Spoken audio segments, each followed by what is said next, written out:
ഇപ്പൊ ഈ ഇപ്പൊ ഞാൻ ചേട്ടൻ്റെ ഒരു വേ ഓഫ് പ്രസന്റിങ് ഭയങ്കരമായിട്ട് യുണീക്ക് ആണല്ലോ, സംസാരം കൊണ്ട് ആൾക്കാരെ ഭയങ്കര അട്രാക്ട് ചെയ്യുന്നു. അപ്പൊ എല്ലാരും പറയാറുണ്ട് ചേട്ടന്റെ സംസാര രീതി ഭയങ്കര രസമുണ്ട് കേട്ടിരിക്കാനൊക്കെ. അപ്പൊ അത് മറിമായം എന്ന ആ ഒരു അല്ലെങ്കിൽ ആ ഒരു സീരീസിൽ നിന്ന് വന്ന് അഭിനയിച്ച ശേഷമാണ് ആ ഒരു മാറ്റം വന്നത്. ആ ഒരു സീരിയലിനോടാണ് മാറ്റം വന്നത് അല്ലേ? എല്ലാരും അക്സെപ്റ്റ് ചെയ്യാൻ തുടങ്ങിയത് അതിന് ശേഷമാണോ? കാസർഗോഡ് ഉണ്ണി എന്ന് പറഞ്ഞൊരു ക്യാരക്ടറാണ് അതിൽ. അതിലെന്ന് പറഞ്ഞാൽ ഏറ്റവും പ്രത്യേകത എന്ന് വെച്ചാല് ലോക മലയാളികൾ കാണുന്നൊരു പരിപാടിയാണ്. എല്ലാരും ഈ ഗൾഫ് മലയാളികളൊക്കെ ഭയങ്കരമായിട്ട് അതിന് ഭയങ്കര ഫാനാണ്. ഞാൻ ആരോടും പറയില്ല, ഞാൻ 7 ഫാൻസ് ഗ്രൂപ്പ് ഉണ്ട് പല ജില്ലകളിൽ. അങ്ങനല്ല, അത് സന്തോഷാ. കണ്ണൂർ, കാസർഗോഡ്, കോഴിക്കോട്, മലപ്പുറം, പാലക്കാട്, ഇതിന് എന്റേതായ ഫാൻസ് ഉണ്ട്. ഫാൻസ് നോക്കിപ്പോ നമ്മളൊരു പറയാണ്ട് പോലും രൂപീകരിച്ചിട്ട് നമ്മൾ ആരോടും പറയണ്ടേ, ഗ്രൂപ്പിൽ ഞാൻ ഇടപെടില്ല. പക്ഷെ അവർ ഭയങ്കര ആക്റ്റീവാണ്. അവർ പറയാൻ ഒരുപാട് നല്ല കാര്യങ്ങൾ ചെയ്യുന്നുണ്ട്. അത് ഒരുപാട് വിദേശ മലയാളികൾ ഒക്കെ ഇല്ലൊരു ആരൊക്കെ ഉണ്ടാക്കുന്ന മലപ്പുറമൊക്കെ ഭയങ്കര ഫാൻസാണ്. അവര് പല രീതിയിൽ എന്നെ വിളിക്കും, സംസാരിക്കും. ഗൾഫിലൊക്കെ പോകാൻ പറ്റിയിട്ടുണ്ട്. പണ്ട് സ്കൂളിൽ പഠിക്കുമ്പോൾ ടൂറിന് പോകുന്നവർ എണീച്ചിക്കാൻ പറയും. നമ്മൊരു 3-5 ആൾ എണീച്ചുകൂല. ഏടുന്ന് പൈസ കൊടുക്കാനില്ലല്ല, ഏടി പോയിട്ടാ ഒന്നുമില്ല. ആ ഒരു കാലാണ്. അപ്പൊ ഇപ്പൊ നമുക്ക് ഏടെ വേണം.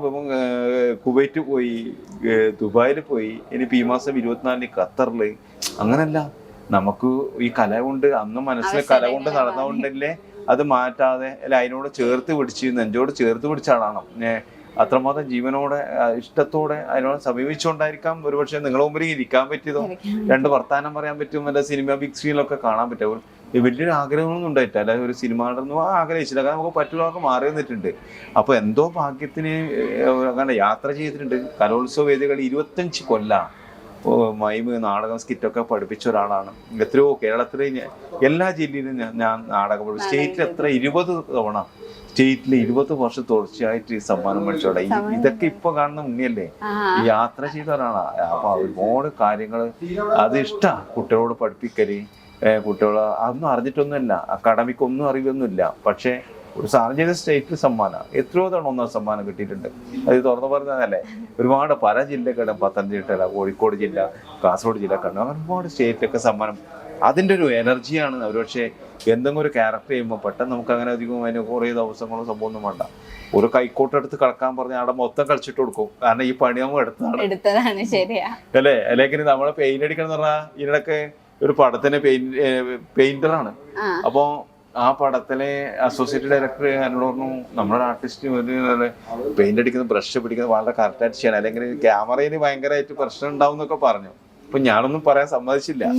നല്ല റെഡിയിലർ കാണിച്ചു തന്നു, ആർട്ടുകാരനെ കാണിച്ചു തന്നു. ആക്ഷനെ കണ്ടില്ല, മൊത്തം പെയിന്റ് അടിച്ചു കൊടുത്തു. ആ ഭാഗം മൊത്തം അവരുടെ അവരുടെ 18 എടുത്ത പണിയാണിത്, പെയിന്റിങ്. അങ്ങനെ കുറെ ജീവിതത്തിൽ ഒരുപാട് അനുഭവങ്ങളുണ്ട്. എന്തായാലും പെട്ടെന്ന് തളരൂല. നമ്മ ഒരു കാര്യം പറഞ്ഞ വിഷയമല്ല. കാരണം പല രീതിയിലും നമുക്ക് ബുദ്ധിമുട്ടുണ്ടാവും, വല്ല കഷ്ടപ്പാട്, വർഷങ്ങള്. ആ യാത്രയിൽ നമ്മൾ ഊർജ്ജത്തോടെ എന്നും നിൽക്കും. ചിരിച്ചുകൊണ്ട് തന്നെയാണ് എന്റെ ഫോട്ടോ എപ്പോഴും ഉണ്ടല്ലോ. എന്റെ ഫേസ്ബുക്കിൽ പലരും പറയും, നിങ്ങൾ ചിരിക്കാത്ത ഒറ്റ ഫോട്ടോ ഉണ്ടാവില്ല. പിന്നെ നിങ്ങൾക്ക് വേണ്ടി ഞാൻ ഇങ്ങനെ നിന്നിട്ട് ഫോട്ടോ എടുക്കാവില്ല, നിനക്കത് അറിയാണ്ട് എടുത്തതാ. അങ്ങനെ സാധനം ഉണ്ട്. എന്നും ചിരിച്ചുകൊണ്ടുള്ള മുഖം തന്നെയാണ്. ഉള്ളിൽ ഒരുപാട് നേരിടുന്ന പ്രശ്നങ്ങൾ ഉണ്ടാവാം, ചിലപ്പോൾ ഉണ്ടാവില്ല. അങ്ങനെ ഉണ്ടല്ലോ, മനുഷ്യനല്ലേ.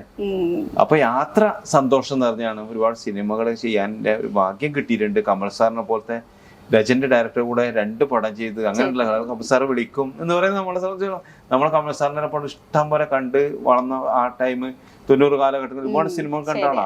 പിന്നെ കമൽ സാറിന്റെ പടത്തില് പ്രണയമീനോട് കണ്ടില്ല മുഴുനീള വേഷം ചെയ്തു. പിന്നെ അദ്ദേഹത്തിന് ഇപ്പം വിവേകാനന്ദ വയറിലാണ് ചെയ്തു. അങ്ങനെയല്ല, അങ്ങനെ ഒരുപാട് റോഷൻ ഹുസൈൻ മോഹൻ, അങ്ങനെ ഒരുപാട് ദിലീഷ് പോത്തൻ സാറ് ഒരുപാട് സിനിമകളിൽ അഭിനയിക്കാൻ പറ്റിയെന്നുള്ളത് വലിയ ഭാഗ്യമാണ്.